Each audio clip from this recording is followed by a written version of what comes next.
എഴുത്ത് അമ്മു സന്തോഷ്. വിവേകിനെ അനു കണ്ടുമുട്ടും മുന്നേ അനുവിനെ സ്നേഹിച്ചവനാണ് ഞാൻ. പക്ഷേ നേരിട്ട് പറയാൻ ധൈര്യം ഉണ്ടായിരുന്നില്ല. ഒരു ജോലിയില്ല, സാമ്പത്തിക ബാധ്യത, എല്ലാം അനുവിന് അറിയാമല്ലോ. ഇന്ന് നീ ഇങ്ങനെ വേദനിക്കുന്നത് കാണുമ്പോ എനിക്ക് അരുണിന്റെ ശബ്ദം ഒന്നിടറി. അനു, നീ അവനെ ഉപേക്ഷിക്കൂ. അവന് സ്വബോധമുള്ള ഒരു അല്പനേരമെങ്കിലും ഉണ്ടോ? നിന്റെ മോളെ നമ്മുടെ മോളായി തന്നെ ഞാൻ വളർത്തിക്കൊള്ളാം. പ്ലീസ് അനു. അനുവിന് അവനെ മനസ്സിലാകുന്നുണ്ടായിരുന്നു. അവൻ സത്യസന്ധനും നല്ലവനുമാണെന്ന് അവൾക്കറിയാം. അനുവും അരുണും വിവേകും സുഹൃത്തുക്കളായിരുന്നു, നല്ല സുഹൃത്തുക്കൾ. പക്ഷെ ആദ്യമായി പ്രപ്പോസ് ചെയ്തത് വിവേകാണ്. വിവേകിനെ ഉപേക്ഷിച്ച് പോകണമെന്ന് ആലോചിക്കുമ്പോൾ ഉള്ളിൽ നിന്നും ഒരു കടലിളകും പോലെ, വേദനയുടെ അലകടൽ. മോൾക്കവൻ നല്ലൊരു അച്ഛനാണോ എന്ന് പോലും അറിയില്ല. അവൻ വരുമ്പോ അവൾ ഉറങ്ങിക്കഴിയും. എത്ര നാളിങ്ങനെ? അച്ഛനും അമ്മയും പറയുന്നു ഡിവോഴ്സ് ചെയ്യുന്ന. അവൾ അവനോട് യാത്ര പറഞ്ഞ് വീട്ടിൽ വന്നു. വിവേക് നേരത്തെ വന്നിട്ടുണ്ട്. അനു, ഇന്ന് പോയി ഇന്റർവ്യൂ കിട്ടും കേട്ടോ. എനിക്ക് ഹോപ്പുണ്ട്. ജോലി നഷ്ടപ്പെട്ടതിൽ പിന്നെയാണ് ഈ സ്വഭാവം. അവൾ വെറുതെ തലയാട്ടി. ഇത് എത്രാമത്തെ തവണയാണ് ഒരേ വാചകം. അവൻ സ്നേഹം കൊണ്ട് വീർപ്പ് മുട്ടിക്കുമ്പോൾ അവൾ കരയാതിരിക്കാൻ ശ്രമിച്ചു. ബോധമുള്ളപ്പോൾ മാത്രമുള്ള സ്നേഹം. പിറ്റേന്ന് വൈകുന്നേരം ബോധമില്ലാതെ വീണ്ടും ആരൊക്കെയോ ചേർന്ന് വീട്ടിൽ കൊണ്ടുവന്നു. അവരുടെ കണ്ണുകൾ ശരീരത്തിലൂടെ എഴയുന്നത് കണ്ടപ്പോൾ അന്നാദ്യമായി അവൾക്ക് ഭയം തോന്നി. ഞാനെന്റെ വീട്ടിലേക്ക് പോവുകയാണ് വിവേക്, അവൾ വിവേക് ഉണർന്നപ്പോൾ പറഞ്ഞു. വിവേക് തല കുനിച്ചിരുന്നു. അവനറിയാം, ഇല്ല, നമുക്ക് പിരിയാം വിവേക്. എനിക്ക് മോളെ സുരക്ഷിതമായി വളർത്തണം. സോറി. വിവേക് കുനിഞ്ഞ് അവളുടെ കാലിൽ പിടിച്ചു. പൊറുക്കണം എന്നോട്. എൻ്റെ ജീവിതം എനിക്ക് നഷ്ടമായനു. നീ പൊയ്ക്കോ. അവനെ കല്യാണം കഴിക്കേ, സന്തോഷമായി ജീവിക്കണം. അവൻ പാവ, നല്ലവന്, നിന്നെ നോക്കും. ഇന്നലെ കണ്ടായിരുന്നു, എല്ലാം പറഞ്ഞു. എന്തോ സങ്കടം, സഹിച്ചില്ല, അതാണ് കുടിച്ചത്. നീ പറയും ഓരോ കാരണം കണ്ടെത്തുകയാണെന്ന്.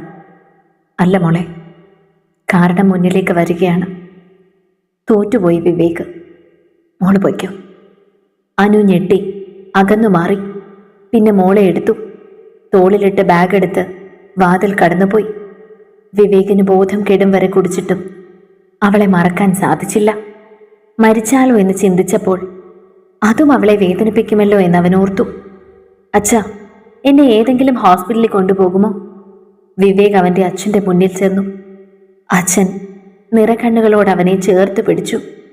വിവേകിനെ കാണാൻ വയ്യ എന്ന് തോന്നിയപ്പോൾ അവൾ വീണ്ടും തിരിച്ചു വന്നു. ആശുപത്രിയിലാണ് മോൾ, കുറച്ചുനാൾ വീട്ടിൽ തന്നെ നിൽക്ക്.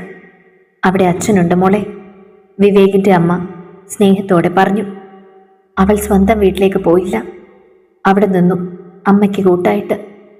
അമ്മയും ഒരു സ്ത്രീയാണ്. ഒറ്റ മകനാണ് വിവേക്. നല്ല ജോലിയായിരുന്നു. കമ്പനി നഷ്ടത്തിലായപ്പോൾ കുറേ പേരെ പറഞ്ഞു വിട്ടു, കൂട്ടത്തിൽ അവനും. താനും ഒരുപാട് സ്ഥലത്ത് ജോലിക്ക് ശ്രമിച്ചു, ഒന്നും കിട്ടിയില്ല. ശ്രമിച്ചുകൊണ്ടേയിരുന്നു.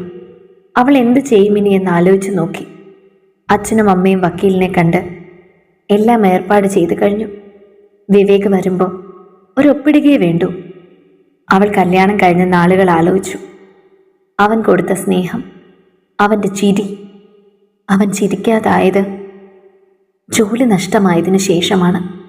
ഓരോ ഇൻ്റർവ്യൂ കഴിഞ്ഞ് വരുമ്പോഴും നിരാശ. ചിരി മറന്നുപോയ വിവേക്. അവൾ അമ്മ എവിടെയെന്ന് നോക്കി. അമ്മ പഴയ നൈറ്റി ഒരെണ്ണം തയ്ക്കുന്നു. ഈ വീട്ടിൽ നിന്നിട്ടില്ല താൻ. വിവേകിൻ്റെ ജോലി സ്ഥലത്തായിരുന്നു. അമ്മ തയ്ക്കോ? ആ, സ്വന്തം ആവശ്യങ്ങൾക്ക് തയ്ക്കും മോളെ. എന്നെ കൂടി പഠിപ്പിക്കാമോ? ഡിഗ്രി എടുത്ത നാളുകളിൽ ഉടനെ ജോലി കിട്ടുമെന്ന പ്രതീക്ഷയിൽ കറങ്ങിത്തിരിഞ്ഞൊരു കാലമുണ്ടായിരുന്നു. കൂട്ടുകാരി ധന്യ സ്വന്തമായി ഒരു തയ്യൽ കടയിട്ടപ്പോൾ ഡിഗ്രി വരെ പഠിച്ചത് ഇതിനായിരുന്നോ എന്ന് ചോദിച്ചിട്ടുമുണ്ട്. ഇപ്പോൾ അവൾക്ക് 3 കടകളുണ്ട്. അവളും ഭർത്താവും ചേർന്നാണ് നടത്തുന്നത്.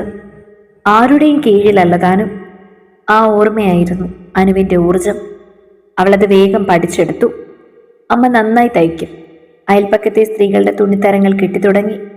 വിവേക് ആശുപത്രിയിൽ നിന്ന് വന്ന് അവരോടൊപ്പം ചേർന്നപ്പോൾ ദൂരെയുള്ള ഓർഡറും പിടിച്ചു തുടങ്ങി. സ്വർണം പണയം വെച്ച് ടൗണിൽ ഒരു ചെറിയ ഷോപ്പ് വാടകയ്ക്കെടുത്തു.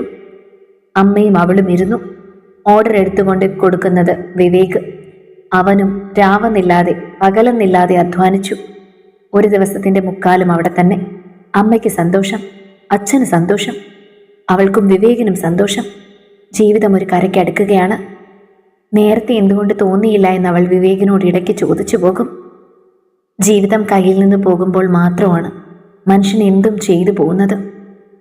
ആ എന്തും ആണ് പ്രധാനവും. വിവേക് പുഞ്ചിരിച്ചു. വിവേകിന്റെ മുഖത്തേക്ക് വീണ്ടും ചിരി മടങ്ങിയെത്തി. അത് കാണുന്നതായിരുന്നു അവളുടെ ഏറ്റവും വലിയ സന്തോഷം. കാരണം വിവേക് അവളുടെ ഭർത്താവ് മാത്രമായിരുന്നില്ല, അവളുടെ ആദ്യ പ്രണയം കൂടിയായിരുന്നു. ഒരിക്കലും അകന്നു പോകാൻ കഴിയാത്ത ആദ്യ പ്രണയം. ഇത്തരത്തിലുള്ള മനോഹരമായ പ്രണയകഥകൾക്ക് വേണ്ടി ഈ ചാനൽ സബ്സ്ക്രൈബ് ചെയ്യാൻ മറക്കല്ലേ.